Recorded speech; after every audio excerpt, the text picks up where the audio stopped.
સ્થાનિક સ્વરાજ્યની ચૂંટણી પહેલા કોંગ્રેસ મજબૂત બની। એનસીપી નેતા જિગ્નેશ જોશી પોતાની ટીમ સાથે જોડાયા કોંગ્રેસમાં। ભાજપના શાસનમાં જનતા ત્રસ્ત થયાનો તેમણે આરોપ લગાવ્યો। તમામ વર્ગને સાથે રાખી દરેક લોકોને હક અપાવીશું તેવી વાત કરી। વોટ ચોરીના કૌભાંડ બાદ એસઆઈઆરની કામગીરી કરાઈ હોવાની વાત કોંગ્રેસે કરી।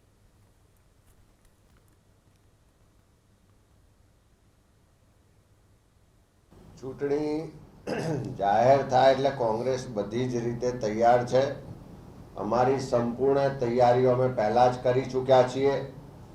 એસઆઈની પ્રક્રિયા દ્વારા જે ગુજરાતમાં વર્ષોથી વોટ ચોરી ચાલતી હતી, જે બોગસ મતદારોના આધારે ચૂંટણીઓ જીતવા માટેના આખું જે નેટવર્ક ચાલતું હતું, એ એસઆઈની પ્રક્રિયા પછી લગભગ 74 લાખ જેટલા મતદારો આ મતદાર યાદીમાંથી ઓછા કરવામાં આવ્યા અને નવી જે મતદાર યાદીઓ બની છે ને એના આધારે આવનારા સમયમાં ચૂંટણીઓ થવાની। ત્યારે હું 100% વિશ્વાસ સાથે કહું છું કે અમારા કાર્યકરોએ જે મહેનત કરી છે, લોકોના પ્રશ્નો માટે જે અવાજ ઉઠાવ્યો છે, જે જનાક્રોશ યાત્રાના માધ્યમથી આખા ગુજરાતમાં અમે ભ્રમણ કર્યું ને લોકોના વચ્ચે જઈને સંવાદ કર્યો છે, ભારતીય જનતા પાર્ટી બધા જ મોરચે નિષ્ફળ છે।